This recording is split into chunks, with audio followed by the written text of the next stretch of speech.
जगत जननी दामिनी द्युति गाता जय गज बदन सदानंद माता जगत जननी दामिनी द्युति गाता दुर्वे तुमा तुम महेश भवानी गुरुपे तुमा तुम महेश भवानी प्रणवो दीन बंधु दिन दानी प्रणवो दीन बंधु दिन दानी राम कथा कलिका मद गाई राम कथा कलिका गाई सुजन सजीवनी मोरे सुहाई राम कथा कलिका गाई सुजन सजीवनी मोरि सुहाई ये सादर शिवहि नाई अब माथा वदन भूषण राम गुण गाथा साधन शिवहि नाई अब माथा बदना विष्णु राम गुण गाथा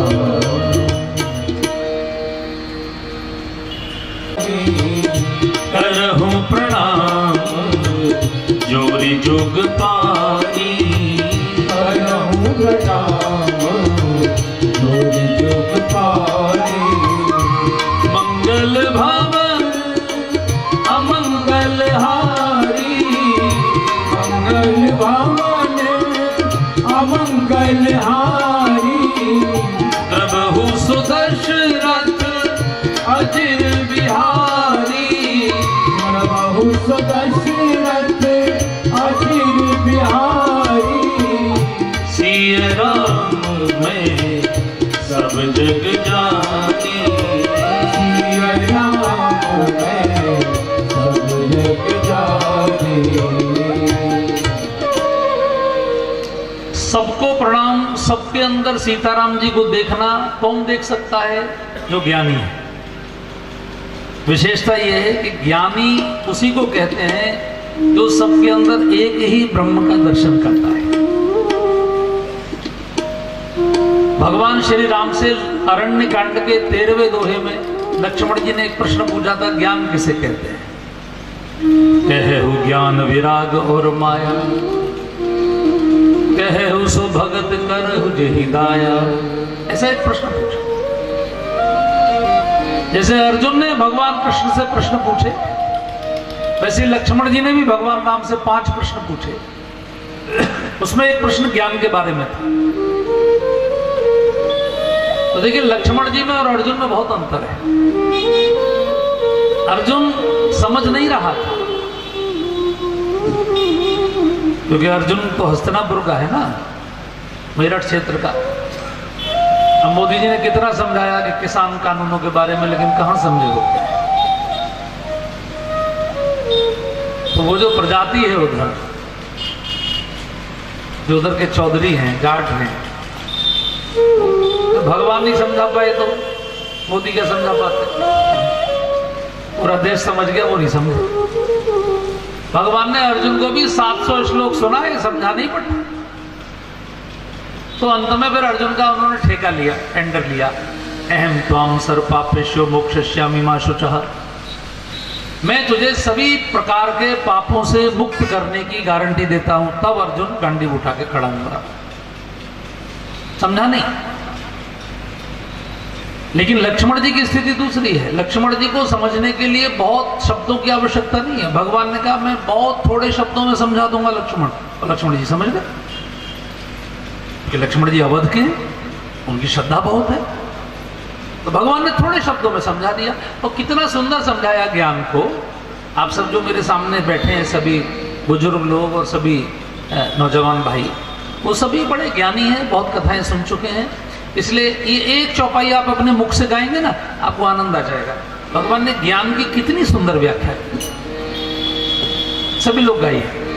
ज्ञान मान जय एक नाही, ज्ञान मान जय एक नाही। ब्रह्म समान सब माही, देखिए ब्रह्म समान सब माही। अब ये कितना सुंदर समझाया। ज्ञान मान जह एक हो नाही।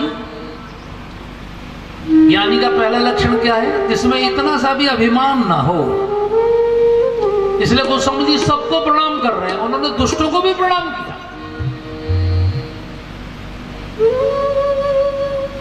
बंदम संत असज्जन चरना, दुख प्रद उभय बीच कछु बरना। यानी उन्होंने दुष्टों को भी, सज्जनों को भी, सबको प्रणाम किया। उन्होंने कहा बनाए तो सब भगवान नहीं है। तो जो इतना विनम्र है, जिसमें कोई अहंकार नहीं है, और जो सबके अंदर परमात्मा को देख रहा है, वही तो ज्ञानी है। अब देखिए, हनुमान जी जब सीता जी की खोज करने लंका को चले, तो हनुमान जी के बारे में पहले दोहे में लिखा गया सुंदरकांड में, यह कही नाई सबन कहु माथा, चले हर्ष ही धरि रघुनाथा। सभी वानरों के चरणों में मत्था टेककर हनुमान जी ने लंका की यात्रा प्रारंभ की। और कोई होता तो क्या करता? सबको अंगूठा दिखा के जाता कि देखिए आप नहीं गए, हम जा रहे हैं। 2 बटन खोल के जाता, देखिए आप नहीं गए, हम जा रहे हैं। देखिए हनुमान जी तो सबको मत्था टेक कर गए, बोले भैया आपकी कृपा से हम जा रहे हैं, आप चले जाते तो हमें जाने का अवसर कैसे मिलता भला?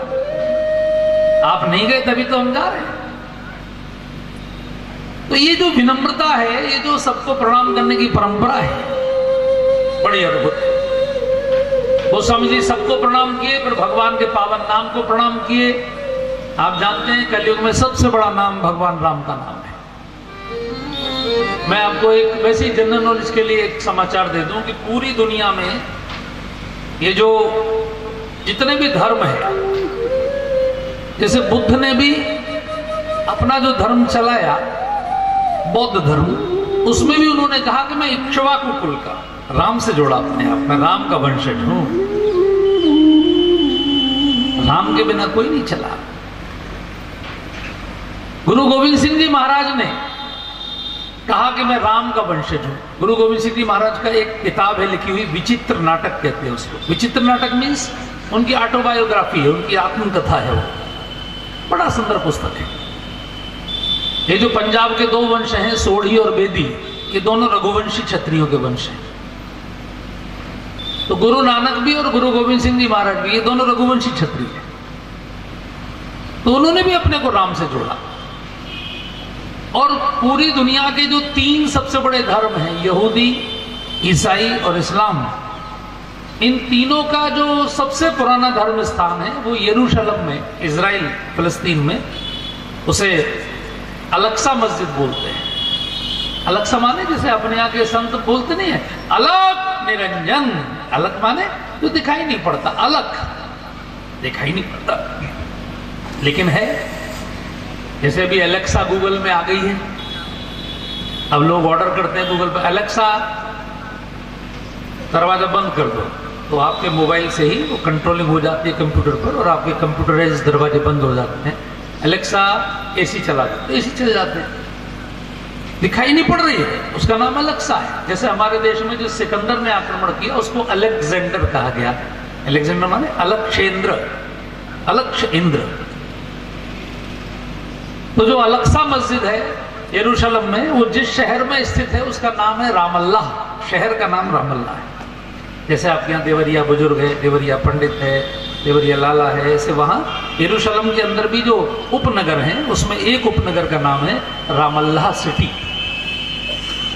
तो रामल्लाह में वो मस्जिद है जिसको आप अलक्सा के नाम से जानते हैं। राम का नाम सर्वत्र है। तो मेरा निवेदन है यहाँ बैठे हुए सभी बंधुओं से कि यहाँ बैठकर जब आप पंडाल में आ ही गए हैं तो अपने मुख से जितना नाम गा सकें उतना गा लीजिए।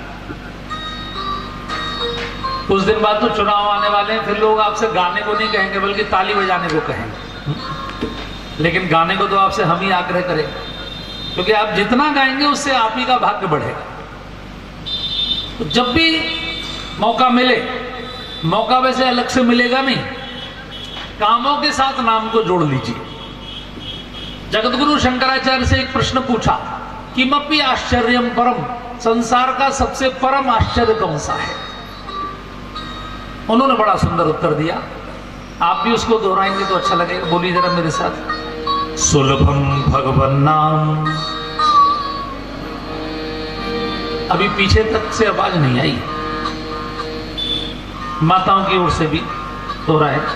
सुलभम भगवन नाम जिभा सुबस्वर्तिनी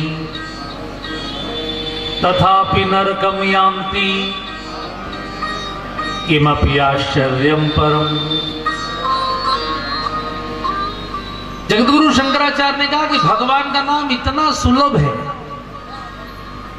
राम नाम कितना सुलभ है, देखिए ना, कोई भी नाम ले सकता है, जिनके दांत निकल गए वो भी ले सकते हैं। कृष्ण कहने में तो दिक्कत है, अगर दांत नहीं है तो हवा निकल जाती, कृष्ण कृष्ण हो जाता, लेकिन राम नाम इतना सरल है।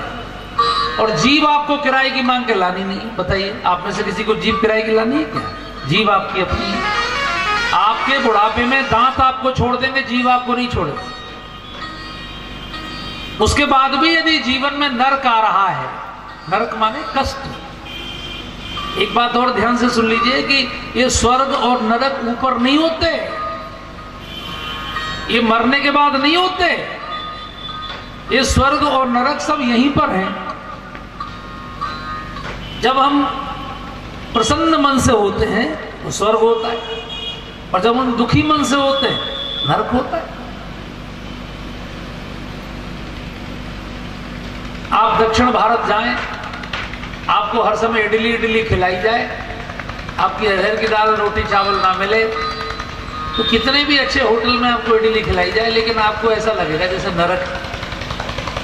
आपको लगेगा कि अपने दाल चावल रोटी मिल जाती, भले ही थर्ड क्लास मिल जाती तो भी स्वर्ग हो जाता।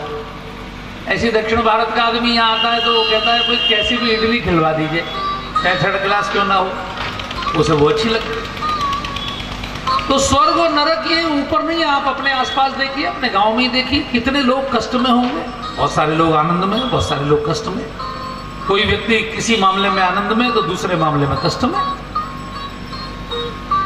जगतगुरु शंकराचार्य ने कहा कि ये जो कष्ट आते हैं, जो नरक आते हैं हमारे जीवन में, ये भी तो हमारे कर्मों के फल होते हैं। तो अगर आप राम नाम अपनी जीभ से लेंगे तो वो भी तो कर्म हुआ, तो वो कर्म क्या करेगा? आपके नरक वाले कर्म को नष्ट कर देगा, बैलेंस कर देगा, और आपके जीवन में स्वर्ग ही स्वर्ग होगा, आनंद ही आनंद होगा। लेकिन वो क्यों नहीं है? क्योंकि आप नाम ले ही नहीं रहे। इससे बड़ा आश्चर्य और कौन सा हो सकता है? यानी व्यक्ति के पास जीभ भी अपनी है और नाम भी इतना सरल है, उसके बाद भी वो नहीं ले रहा है, उसके बाद भी अगर वो नरक भोग रहा है, तो इससे बड़ा कोई आश्चर्य हो सकता है क्या? इसलिए मेरा निवेदन है कि आप अपने कामों के साथ नाम को जोड़ लीजिए। जैसे माताएं अपनी झाड़ू लगा रही हैं या आटा गूंथ रही हैं, तो उस समय मुंह से तो कुछ नहीं करना ना, उस समय मुंह से नाम लीजिए, श्री राम जय राम जय जय राम, श्री राम जय राम जय जय राम। आटा गूंथ रहे हैं, श्री राम जय राम जय जय राम, और जोर लगाना पड़े, जय हनुमान जय श्री राम। नाम जोड़ते चलिए। ऐसे पुरुष हैं, आपको मान लीजिए नोटों की गड्डी गिननी है, लोग कहते हैं नाम में मन नहीं लगता। नोटों की गड्डी गिनने में कितना मन लगता है? 10 रुपए की सड़ी हुई गड्डी को भी आदमी 3 बार थूक लगा के गिनता है, तो उसमें भी नाम जोड़ लीजिए। 100 बार ही तो गिनना है, तो राम 1, राम 2, राम 3, राम 4, राम 5, राम 6। अलग से टाइम नहीं मिलेगा, इसलिए इस नाम की इतनी वंदना की तो समझ ने।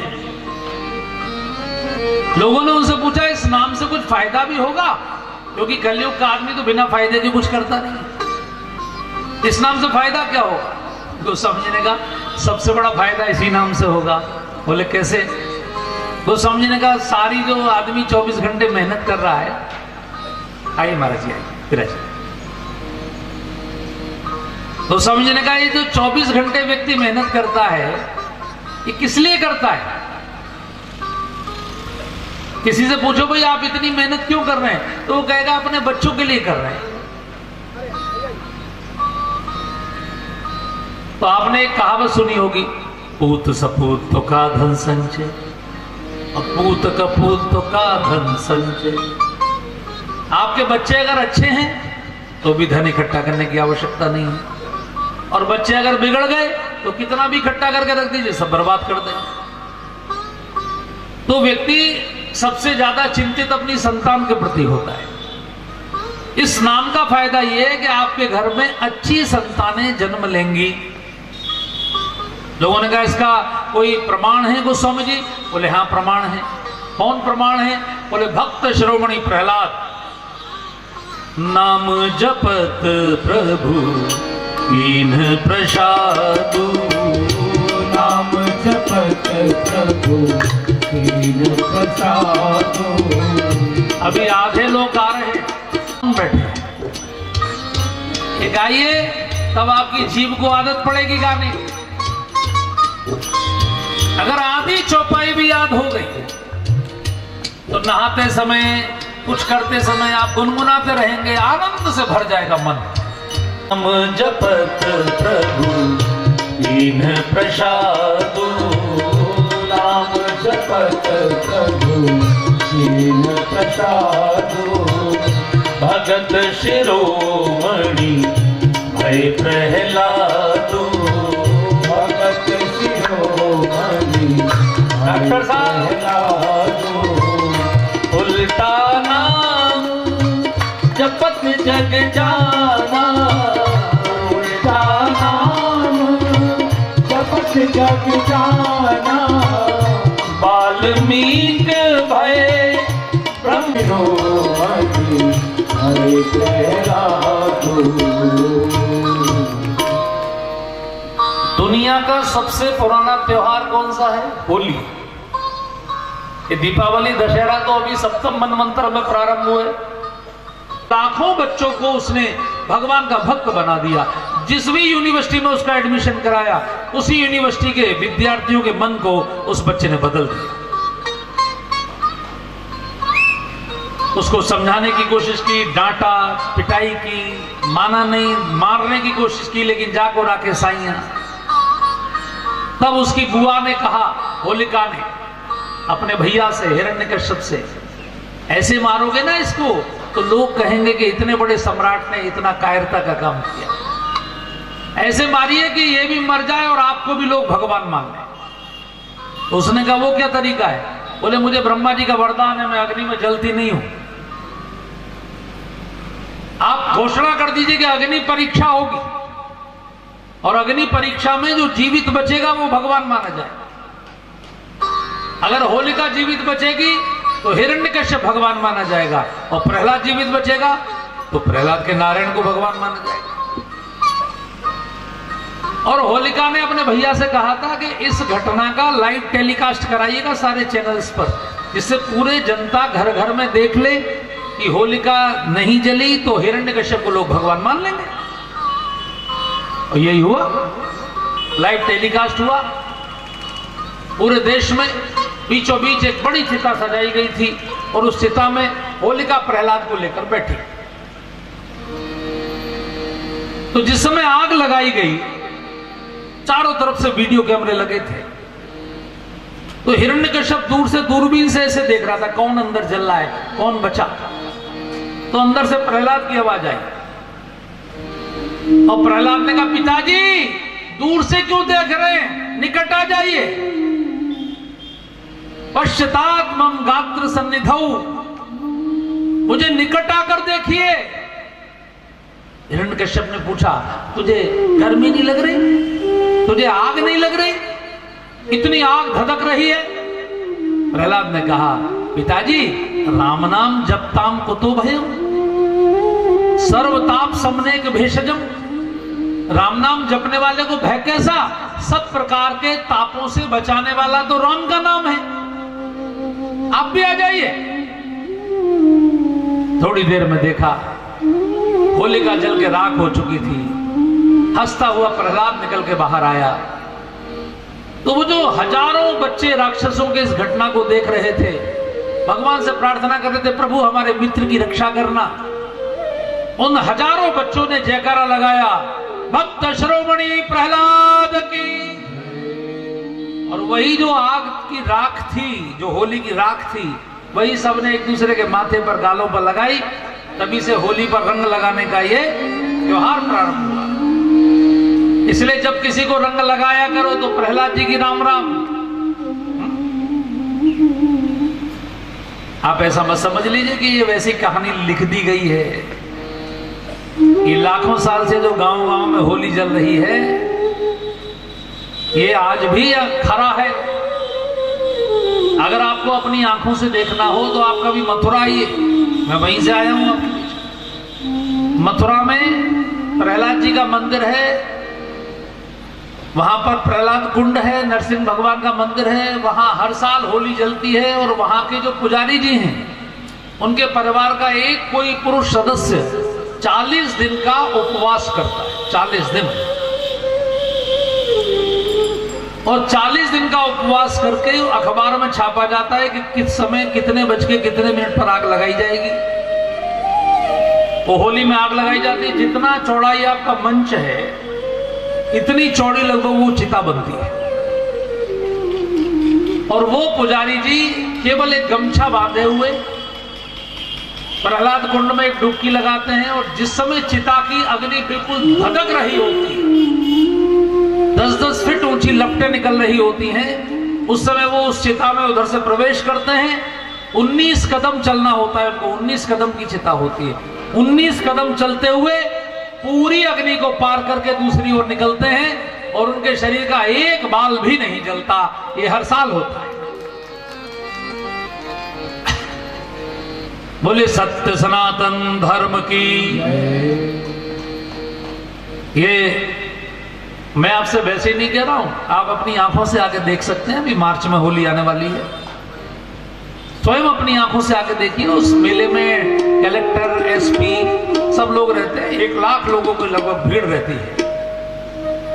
एक बाल भी उनका नहीं जलता। तो ये आज भी होता है। भगवान के प्रसाद हो गए प्रहलाद जी। हिरण्यकश्यप की नाक कट गई, उसने तलवार निकाल ली। उसने कहा, ए प्रहलाद, तुझे बचाने वाला भगवान है कहां? सामने कहा, सामने ला उसको। प्रहलाद ने कहा, हमारे भगवान की ये विशेषता है कि वो फोटो नहीं खिंचवाते, पत्थर नहीं लगवाते, अपना सामने नहीं आते। वो तो बिनु पद चले सुनई बिनु काना, कर बिनु कर्म करे विधि नाना। वो तो कण कण में व्याप्त है। उनका एक नाम है विष्णु। विष्णु का मतलब है जो प्रत्येक परमाणु में जिसकी सत्ता है। हमारे अंदर किसकी सत्ता है? अभी हम आपके सामने बोल रहे हैं, अभी हमारे अंदर से भगवान की सत्ता निकल जाए, यानी आत्मा निकल जाए, तो 12 घंटे के अंदर हमारे घर वाले हमको घाट पहुंचा देंगे। और क्या बोलेंगे? राम नाम सत्य है। क्या बोलेंगे? 90% लोग डर के मारे नहीं बोल देंगे। अरे घबराइए मत, कुछ नहीं होगा। राम नाम सत्य है। सत्य कौन है? सत्य किसे कहते हैं? सत्य से कहते हैं जिसकी सत्ता होती है। आपके अंदर आपकी सत्ता नहीं है, मेरे अंदर मेरी सत्ता नहीं है। जब तक उसकी सत्ता है तब तक हम बोल रहे हैं। जिस दिन उसकी सत्ता निकलेगी उस दिन राम नाम सत्य है।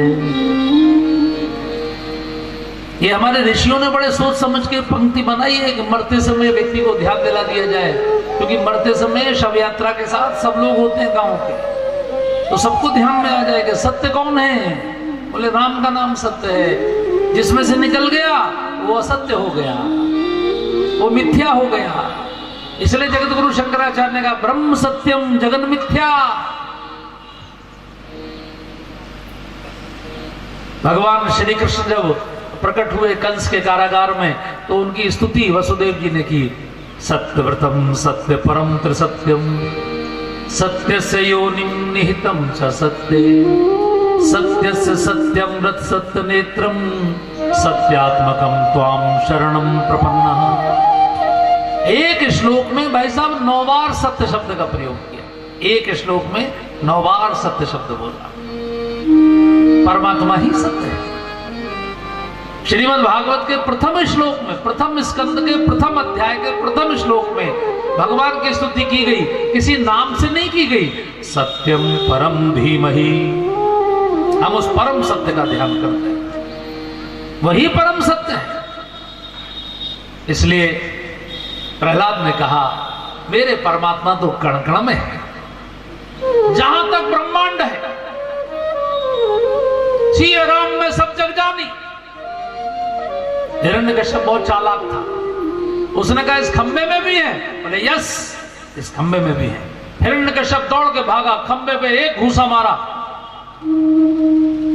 आप खंबे में घूसा मार के देखिए, आपके बगल में खंबा है, कोई आवाज नहीं होगी, लेकिन वो खंबा ऐसे फटा जैसे करोड़ों बम फट रहे हैं। कड़कड़ कड़कड़ करता हुआ खंबा फटा और उसमें से नरसिंह भगवान प्रकट हो गए। बोले नरसिंह भगवान की जय। और नरसिंह भगवान ने तो आते ही हिरण्यकश्यप का ऑपरेशन कर दिया। सीधे इतनी जोर से उठा उठा के उसको पटका कि उसकी सारी हड्डी पसले सब टूट। फिर उसे उसके घसीट के लाए, उसकी चौखट में बैठे, गोदी में डाला और धीरे से कान में पूछा बेटे ऑपरेशन स्टार्ट करूं? मैं ब्रह्मा जी के सारे बाद में भगवान ने ब्रह्मा जी को इतना फटकारा, है ब्रह्मा तुझे वरदान देने की तमीज नहीं है? कैसे वरदान देते हो? मुझे कैसा रूप धारण करना पड़ा इस वरदान को पूरा करने के लिए? न दिन में मरेगा, ना रात में मरेगा, ना अस्त्र से, ना शस्त्र से, ना पृथ्वी पे, ना आकाश में, ना पाताल में, ना मनुष्य से, ना पशु से, ना कैसा वरदान देते? ना घर के अंदर, ना घर के बाहर। उसके बाद सबने स्तुति की, ब्रह्मा ने की, सब देवताओं ने की, भगवान शांत नहीं हुए, दहाड़ रहे। तब प्रहलाद सामने आया, उस बच्चे ने एक श्लोक बोला, भगवान एक श्लोक में शांत हो गए। एक बार आप भी बोल देंगे तो भगवान को बड़ा अच्छा लगा। नमस्ते भगवतो तुभ्यम पुरुषाय महात्मने हरे अद्भुत सिंहाय ब्रह्मणे परमात्मने। एक श्लोक में भगवान एकदम शांत हो गए, प्रहलाद को चाटने लगे, आंखों से आंसू बहाने लगे। किसी ने पूछा प्रभु आप राक्षस के बच्चे को क्यों चाट रहे हैं? भगवान ने कहा गाय जब अपने बच्चे को प्रेम करती है तो चाटती है। मैं चूंकि मनुष्य का मुख नहीं लाया, मैं गाय का मुख, मैं शेर का मुख लाया। तो पशु अपने बच्चों को जब प्रेम करते हैं तो चाटते हैं। आंखों से आंसू बहा रहे थे, बेटे क्षमा कर देना, मुझे तेरे लिए आने में देर हो गई। फिर प्रहलाद को गोदी में उठाकर भगवान हिरण्यकश्यप के सिंहासन पर बैठ गए। लोगों ने कहा आपको भी सिंहासन अच्छा लगता है प्रभु? भगवान ने कहा नहीं, मुझे सिंहासन अच्छा नहीं लगता, लेकिन मैं जानबूझकर इसलिए बैठा हूं कि एक पापी ने इस सिंहासन पर बैठकर इस सिंहासन को अपवित्र कर दिया, तो मैं अपवित्र सिंहासन पर अपने बेटे का तिलक नहीं करूंगा, इसलिए मैंने स्वयं बैठकर इस सिंहासन को पवित्र कर दिया है। प्रहलाद को राजा बनाकर भगवान गए। उस दिन पूरी दुनिया के लोगों ने देखा कि भगवान पत्थर के खंभे में से प्रकट हुए। लोग कहते हैं कि हिंदू पागल होते हैं, पत्थर की मूर्ति बनाते हैं।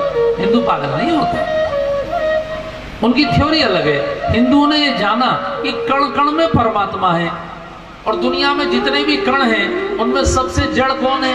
पत्थर। सबसे जड़ कौन है? पत्थर। इसलिए उन्होंने कहा अगर आप में असली प्रेम है, अगर आप में असली भक्ति है, अगर असली समर्पण है, तो पत्थर के जड़ परमात्मा को भी आप चेतन बना सकते हैं। आपकी भक्ति में ताकत होनी चाहिए, वो तो उसमें से भी सुनता है, आप में सुनाने की ताकत होनी चाहिए। श्री भरत जी जब राम नाम लेते थे तो पत्थर पिघल जाते। तो ये राम नाम की शक्ति है। प्रहलाद ने राम नाम जपा। ये मत सोचिए कि राम का नाम तब से शुरू हुआ जब दशरथ जी गया उनका अवतार हुआ। नो, राम नाम पहले से है, और ये उपनिषद का मंत्र है। हरे राम राम राम हरे हरे, हरे कृष्ण कृष्ण कृष्ण हरे हरे। मंगल भवन अमंगल हारी, उमा सहित जही जपत पुरारी। महामंत्र जोई जप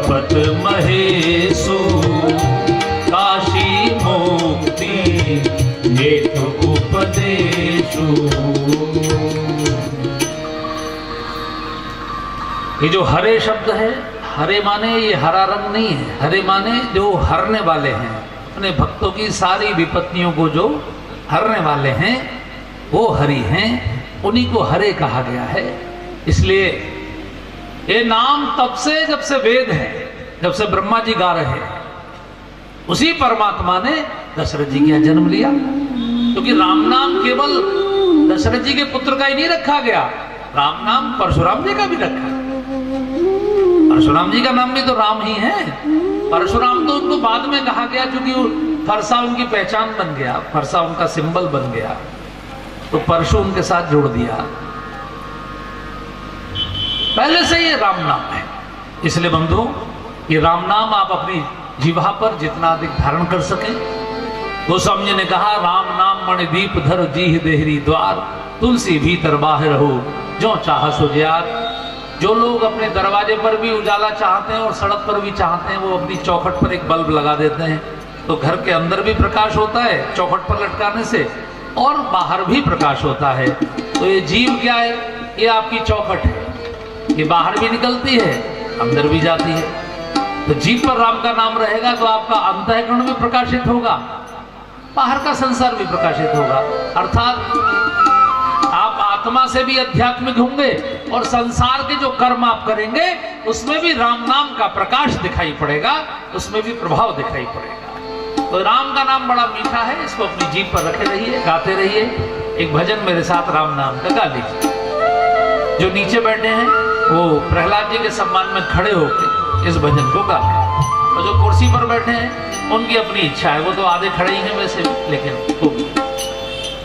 राम नाम अति मीठा है, कोई गा के देख ले। हाँ, राम नाम अति मीठा है, कोई गा के देख ले। आ जाते हैं राम कोई बुला के देख ले। राम नाम अति मीठा है, कोई गा के देख ले। आ जाते हैं राम कोई बुला के देख ले। राम नाम अति मीठा है, कोई गा के देख ले। आ जाते हैं राम कोई बुला के देख ले। राम नाम अति मीठा है, जी राम नाम अति मीठा है।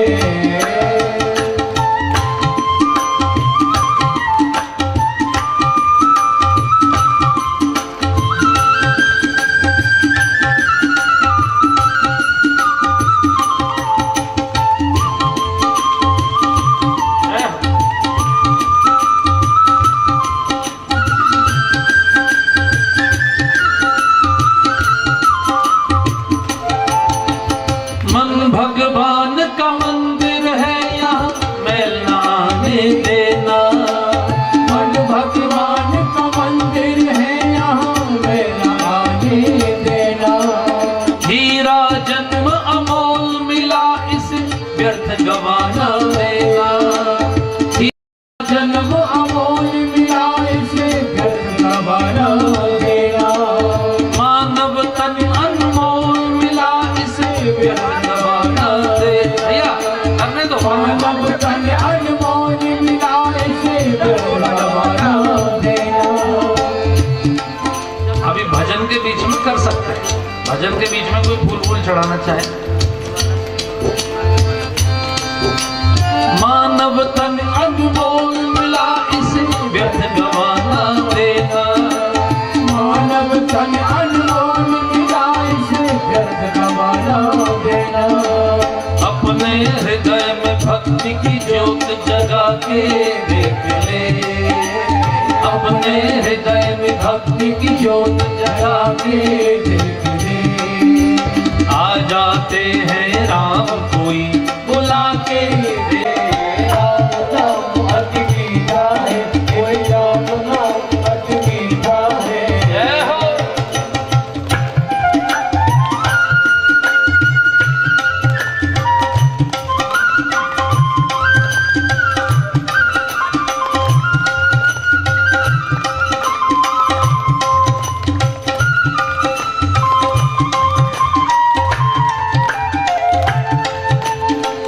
घर में भगवान कहाँ से आए, जिस मन में अभिमान भरा भगवान कहाँ से आए, जिस मन में अभिमान भरा भगवान कहाँ से आए। शीश झुका प्रभु मिलते हैं, झुका के देख ले।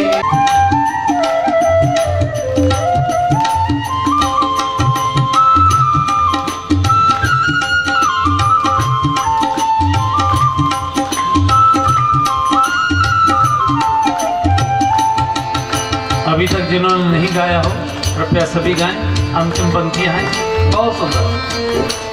गीत अजामिल गज गणिकान ऐसी करी कमाई, गीत अजामिल गज गणिकान कैसी करी कमाई, गीत अजामिल गज गणिकान कैसी करी कमाई, गीत अजामिल गज गणिकाने कैसी करी कमाई। और नीच कर्म करने वाले भी कर गए सदन कसाई, नीच कर्म करने वाले भी कर गए सदन कसाई।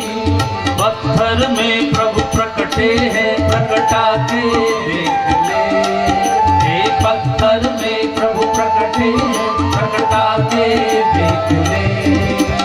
आ जाते हैं राम कोई बुला के देख ले, राम नाम अति मीठा है, कोई गा के देख ले।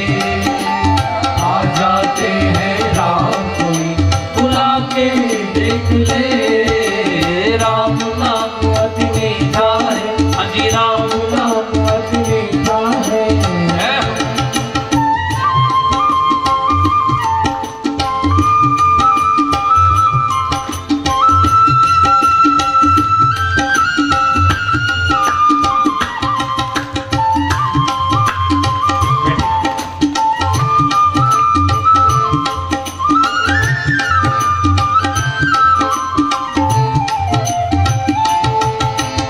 हरे राम राम राम हरे हरे, हरे कृष्णा कृष्णा कृष्णा हरे हरे, हरे राम राम राम हरे हरे, हरे कृष्ण कृष्ण कृष्ण हरे हरे। हरे राम राम राम हरे हरे, हरे कृष्णा कृष्णा कृष्णा हरे हरे। हरे राम राम राम हरे हरे, हरे कृष्ण कृष्ण कृष्ण हरे हरे। हे हरे राम राम राम हरे हरे, हरे कृष्णा कृष्णा कृष्णा हरे हरे। हरे राम राम हरे आइए।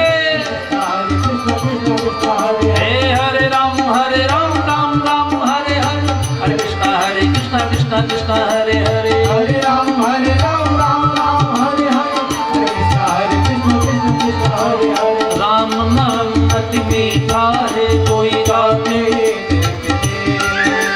आ जाते हैं राम कोई बुला के देख ले। राम नाम अति मीठा है, कोई गाते देख ले। आ जाते हैं राम कोई बुला के देख ले। हे राम नाम अति मीठा है, हरे राम नाम अति मीठा है।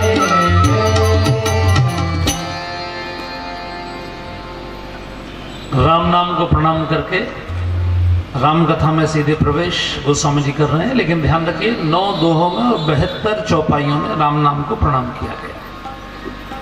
अगर मैं उसकी पूरी नाम महिमा यहाँ गाऊं तो पूरे 9 दिन की कथा केवल नाम महिमा पर हो जाएगी।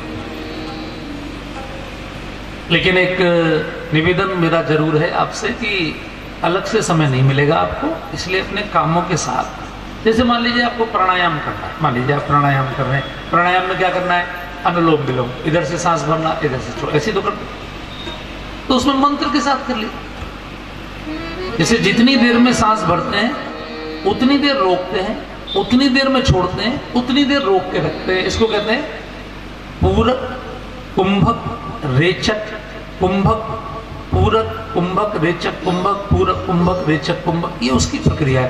भरने को कहते हैं पूरक, रोकने को कहते हैं कुंभक, छोड़ने को कहते हैं रेचक।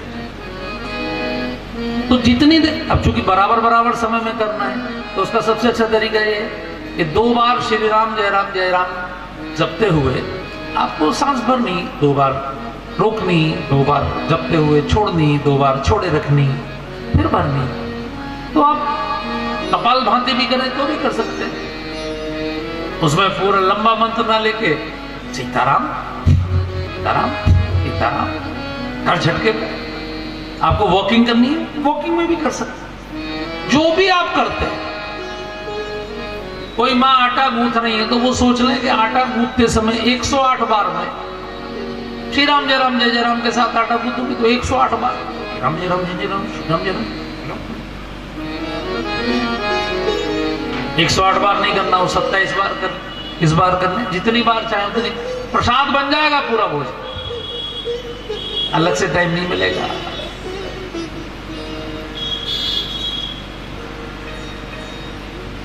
तो स्वामी तुलसीदास जी हमको प्रयागराज में संगम के तट पर ले चल रहे हैं, जहां देश के 2 बड़े ऋषियों का मिलन हो रहा है। एक का नाम है याज्ञवल्क्य जी और एक का नाम है भरद्वाज। यही 2 ऋषि हैं जिनके द्वारा राम कथा भारतवर्ष में प्रचारित हुई। भरद्वाज जी प्रयाग में रहते हैं, याज्ञवल्क्य जी आए हैं प्रयाग में स्नान करने। तो माघ का स्नान करने के पश्चात जब सब चले गए, जब फागुन का महीना शुरू हो गया, तब भरद्वाज जी ने याज्ञवल्क्य जी से इस कथा को पूछा कि मैं आपसे राम कथा सुनना चाहता हूं। और याज्ञवल्क्य जी ने कथा सुनानी प्रारंभ की। लेकिन उससे पहले मैं आपको जरा दोनों ऋषियों से मिलवा देता हूं। दोनों कितने गजब के ऋषि हैं। दोनों के साथ गोस्वामी जी ने परम शब्द का उपयोग किया। अगर किसी व्यक्ति के साथ परम शब्द का उपयोग होता है तो वो सबसे श्रेष्ठ व्यक्ति माना जाता है। जैसे गीतराज जटायु को गोस्वामी जी ने कहा, परम बड़ भागी राम काज कारण तन त्यागी, याज्ञवल्क्य मुनि परम विवेकी, भरद्वाज राखे पद टेकी, मंगल भवन अमंगल हारी, द्रवहु सुदशरथ अजिर बिहारी। तो याज्ञवल्क्य जी कौन है? बोले परम विवेकी। कितने बड़े ऋषि हैं याज्ञवल्क्य। हमारे देश में जो शुक्ल यजुर्वेद, जिसे आप रुद्राभिषेक इत्यादि करते हैं, शुक्ल यजुर्वेद के मंत्र, उनके मंत्र दृष्टा ऋषि याज्ञवल्क्य है। देश के सबसे बड़ा उपनिषद बृहदारण्यक याज्ञवल्क्य और उनकी पत्नी मैत्रेयी का संवाद है। यानी दोनों पति पत्नी कितने ज्ञानी हैं। बहुत बड़ा गुरुकुल चलाते थे। उस समय राजा जनक प्रतिवर्ष शास्त्रार्थ कराते थे। वो तो अच्छी बात है कि आप कथा कराते हैं। यहाँ जो राम कथा सेवा समिति है, अब आप लोग करा लेते हैं, नहीं तो पहले राजा लोग ये ज्ञान यज्ञ सब कराते थे, बड़े बड़े यज्ञ शास्त्रार्थ इत्यादि। अब देश में राजा तो कराता नहीं, क्योंकि देश तो धर्मनिरपेक्ष हो गया। और बहुत कम राजा ऐसे हैं जितने एमएलए एमपी होते हैं, उनमें आपने कहाँ देखा है कोई करा रहा हो? ऐसा तो नहीं कराते। अब तरीके बदल गए। वो तो ये कुछ भक्त लोग हैं जो कम से कम इस परंपरा को जीवित रखे हुए हैं। ये तो बड़ा संकट हो जाए। ये सबसे बड़ा सत्कर्म है। लोगों का मन पवित्र कैसे होगा? नई पीढ़ी को संस्कार कैसे मिलेंगे? कौन सिखाएगा? इतिहास में तो पढ़ाया नहीं जाएगा। इतिहास तो उल्टा पढ़ाया जाएगा हिंदुस्तान में। वो पढ़ाया जाएगा हमारे बच्चों को कि हिंदुस्तान की खोज वास्को डी गामा ने की। यानी यहाँ के इतिहासकार कितने बड़े मूर्ख हैं। यहाँ के शिक्षा मंत्री को सोचना चाहिए, क्या पढ़ा रहे हैं हम? 1498 में वास्को डी गामा ने हिंदुस्तान की खोज की। यानी 500 साल पहले भारत की खोज हुई। उससे पहले भारत क्या खोया हुआ था? अगर 500 साल पहले भारत की खोज हुई तो उसी इतिहास में ये क्यों पढ़ा रहे हैं कि 2000 साल पहले सिकंदर आक्रमण करने आया? सिकंदर आया कि नहीं आया? तो उसने कैसे खोज लिया? अगर उसने खोज लिया तो फिर वास्को डी गामा ने नया क्यों खोजा? आप मूर्खता की हद देखिए। वो आपको क्या संस्कार देंगे? वो तो ये रामायण की कथा आप लोग करा रहे हैं तो आपके बच्चे, आपकी अगली पीढ़ियां। इसलिए राजा जनक प्रतिवर्ष विद्वानों का शास्त्रार्थ कराते। प्रतिवर्ष।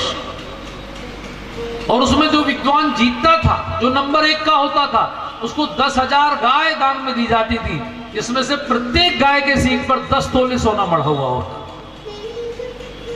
यानी आप कल्पना करिए, 10 क्विंटल सोना हो गया, आज के रेट में लगाइए जरा कितना हो गया। आज सोने का रेट कम से कम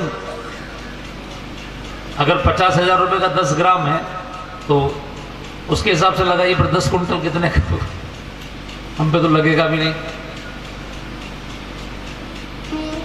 इतने बड़े ऋषि एक दिन अपनी दोनों पत्नियों को बिठाया, उनकी 2 पत्नियां थी, कात्यायनी और मैत्रेयी, और दोनों को बिठाकर उन्होंने कहा आधी संपत्ति आप दोनों की है, मैं बन जा रहा हूं, आप आनंद से रहिएगा, घर में पर्याप्त संपत्ति है। तो छोटी वाली पत्नी ने, मैत्रेयी ने कहा कि मैं आपके साथ चलूंगी, ये जो सारी संपत्ति आप मुझे दे रहे हैं, आधी संपत्ति, ये भी दीदी को दे दीजिए, मुझे इसमें कोई इंटरेस्ट नहीं है,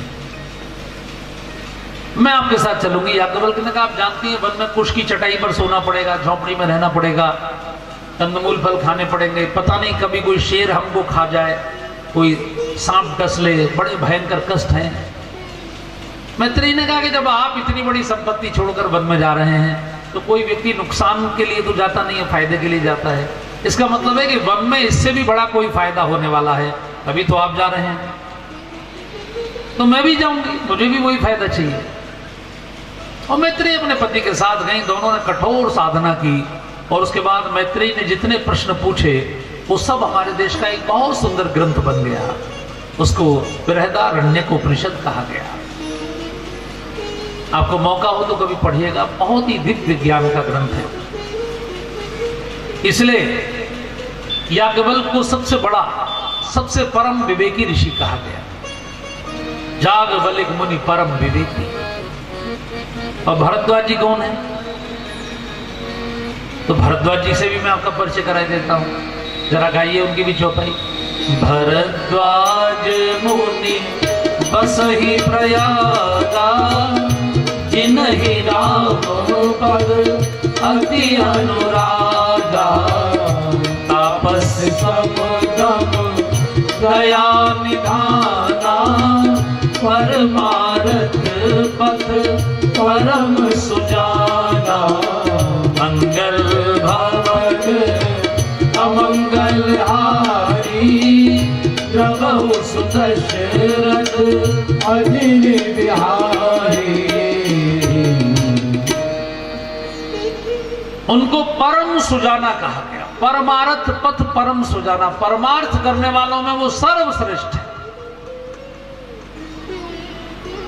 दुनिया में सबसे बड़ा परमार्थ है कि आप मनुष्य को संस्कारित बना के नरोत्तम बना। 4 प्रकार के मनुष्य होते हैं, नर पशु, नर राक्षस, सामान्य नर और नरोत्तम। एक वो होते हैं जो कुछ जान ही नहीं पाते जीवन भर, जिनका जीवन केवल रोटी कपड़ा यही प्राप्त करने की जद्दोजहद में समाप्त हो जाता है, तो कुछ नहीं जान पाते, जिनका केवल खाना पीना सोना और दिन भर मेहनत करना, ऐसा एक है काफी। एक वो लोग हैं जो सब कुछ जान लेते हैं, लेकिन उसके बाद फिर उनका उद्देश्य होता है कि हम अधिकतम सुख प्राप्त करें, चाहे कैसे भी करें, तो वो सबका शोषण करते हैं, अत्याचार करते हैं, व्यभिचार करते हैं, भ्रष्टाचार करते हैं। ऐसे लोग नर राक्षस कहलाते हैं। तीसरे होते हैं सामान्य नर, वो सुखिया सब संसार है, खावे और सोवे, अपना जिंदगी ठीक से चल जाए, जानते तो वो है अच्छा क्या है बुरा क्या है, लेकिन ना अच्छे के चक्कर में पड़ते हैं ना बुरे का विरोध करते हैं। अपना आनंद से रहो भैया, शांत रहो। वो कई बार वोट डालने भी नहीं जाते, इलेक्शन होता है, उन्होंने कहा अच्छा हो या बुरा हो अपने को क्या करना। चौथे नरोत्तम होते हैं जो कुछ अच्छा करना चाहते हैं, अच्छा जीवन जीना चाहते हैं, स्वयं भी और औरों की भी कोशिश करते हैं कि बाकी सब भी अंधेरे में ना जिए, प्रकाश में जिए, उसके लिए कोशिश करते हैं। तो भरद्वाज जी सबसे बड़े परमार्थी ऋषि हैं, क्योंकि वो सबको संस्कारित करना चाहते हैं। अब देखिए, उन्होंने काशी को ज्ञान की राजधानी बनाया। ये काशी इसको ज्ञान की राजधानी बनाने का श्रेय भरद्वाज जी का है। उन्होंने दुनिया के सबसे विद्वान लोगों को लाके काशी में बसाया और पूरी दुनिया के विद्यार्थियों का आह्वान किया, काशी चलो। इसलिए आज पूरे देश में कहीं भी जब यज्ञोपवीत संस्कार होता है, जनेऊ संस्कार होता है, तो बच्चा कहता है मैं काशी पढ़ने जा, चाहे वो तमिलनाडु का हो, चाहे वो हिमाचल का हो, चाहे वो कश्मीर का हो। पूरे दुनिया का बच्चा काशी आता था, संस्कृत में पढ़ता था और अपने अपने देश में, अपने अपने प्रदेश में जाके उसी भाषा में उस ज्ञान को सिखाता था। इसलिए पूरे देश के संस्कार एक जैसे हो। ये मैनेजमेंट भरद्वाज जी का है। उन्होंने आयुर्वेद की शुरुआत की। संसार में जब बीमारियां शुरू हुई, हो सकता है उस समय भी कोई कोरोना टाइप वायरस आया हो, तो उन्होंने संसार के सभी ऋषियों का एक सम्मेलन करके कहा अब चिकित्सा का प्रारंभ होना चाहिए। तो उन्होंने चिकित्सा शास्त्र प्रारंभ किया। जब आप आयुर्वेद पढ़ेंगे तो उसके पहले चैप्टर में पढ़ाया जाएगा कि भरद्वाज ऋषि ने देश में आयुर्वेद की शुरुआत की। बड़े वैज्ञानिक ऋषि, विमान शास्त्र भी उन्होंने दिया। उनके जीवन में ज्ञान भी है, कर्म भी है और भक्ति भी है। इसलिए वो संगम पर रहते हैं। जहां भक्ति की धारा गंगा है, ज्ञान की सरस्वती है और कर्म की यमुना जी। तो उन्होंने याज्ञवल्क्य जी से पूछा कि मैं आपके मुख से कथा सुनना चाहता हूं, और पूछा था राम कथा सुनना चाहता हूं, लेकिन याज्ञवल्क्य जी ने भगवान शिव की कथा प्रारंभ की। तो रामायण की शुरुआत में ही भगवान शिव की कथा है। ध्यान रखिए, बिना शिव के पूजन के कोई भी ग्रंथ सफल नहीं हो सकता। जेहि पर कृपा न करहि पुरारी, सो न पाव मुनि भगत हमारी। इच्छित फल बिनु शिव अवराधे, लही न कोटि जोग जप साधे। बिना शिव के पूजन के सुंदरम नहीं होगा, क्योंकि जहां सत्यम होगा वहां शिवम होगा, वहीं सुंदरम होगा। तो पहले शिव की कथा से प्रारंभ कर रहे हैं। आप लोग भी कर लीजिए। जैसे आज आप कथा सुनने आए हैं, तो यहाँ दूर दूर से लोग आए हैं। मैं समझता हूँ 10-20 किलोमीटर दूर से भी कोई आए होंगे। कोई है पंडाल में ऐसे जो 10 किलोमीटर दूर से कथा सुनने आए हैं, जिनका घर 10 किलोमीटर हो, हैं ऐसे। देखिए कितनी दूर से आए हैं। अब ये छोटा बालक आया है, खड़े हो जाओ बेटे। ये बालक तीसरी क्लास में, ये कथा सुनने कहां से आए बेटे? जहांगीरगंज से। जहांगीरगंज से बेटे। कोई ऐसे भी है जो 20 किलोमीटर दूर से आए। 4,000 किलोमीटर दूर पे, 4,500 किलोमीटर दूर, और अकेले नहीं गए, अपनी पत्नी को लेकर गए। आप में से ज्यादातर लोग अकेले ही आए हैं।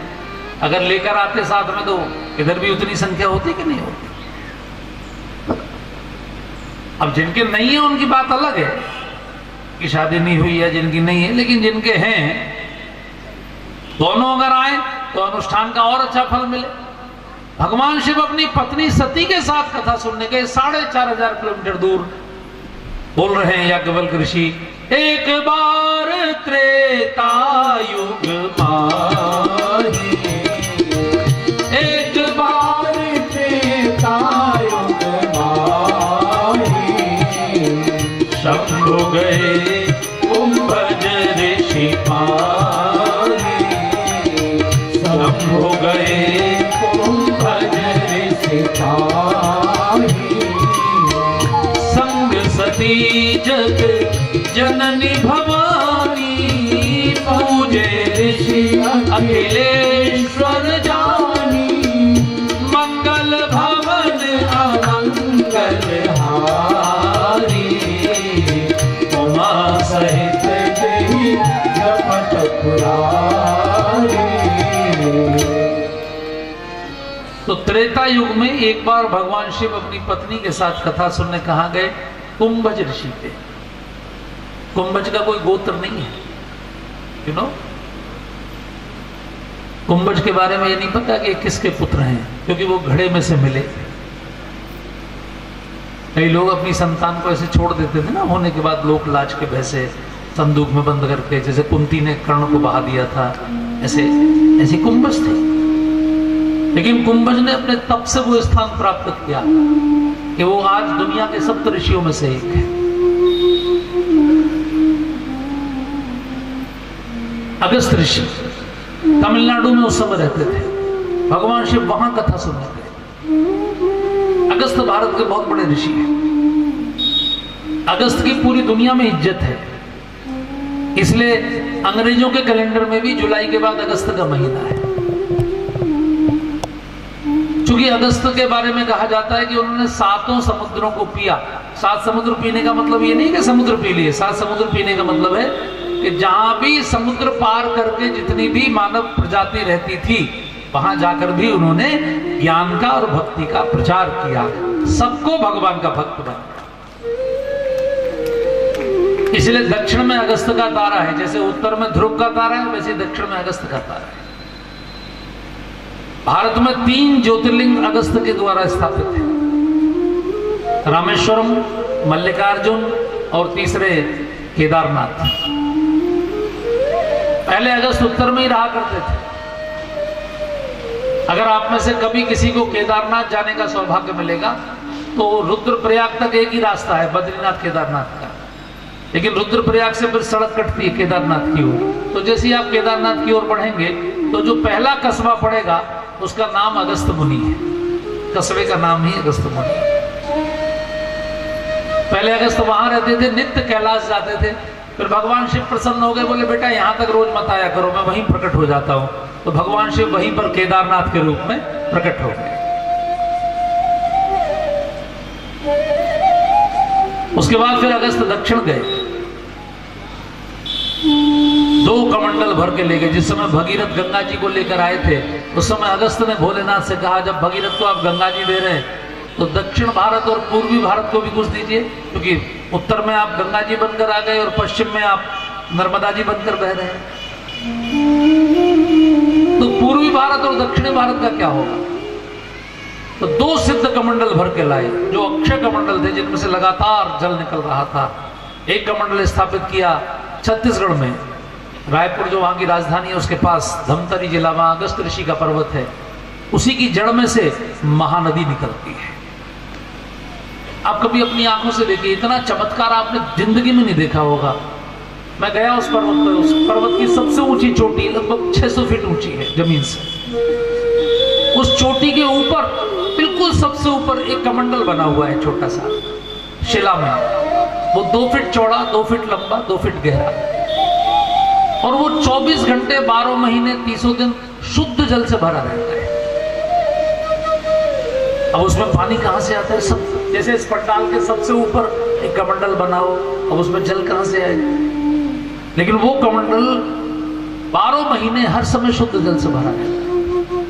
और उसी पर्वत की जड़ में से महानदी निकलती है, जो पूरे पूर्वी भारत को सिंचित करती है। इसी प्रकार दक्षिण में कावेरी, वो भी अगस्त के कमंडल से निकलती है, जो पूरे कर्नाटक और तमिलनाडु की लाइफ लाइन है। तो ये अगस्त है। ये दुनिया में सबसे ज्यादा पैसा जहां पर चढ़ाया जाता है, उस मंदिर का नाम है तिरुपति बालाजी।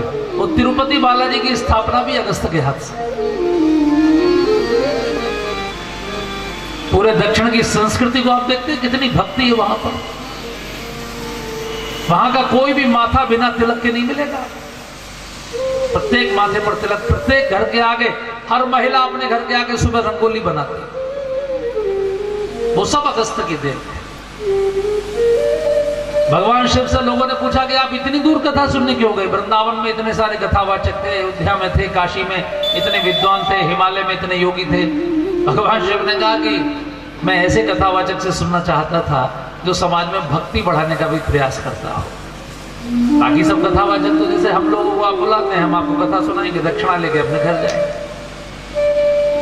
लेकिन जिसके हृदय में, जहां पर अभी भगवान की भक्ति नहीं पहुंची, ज्ञान नहीं पहुंचा,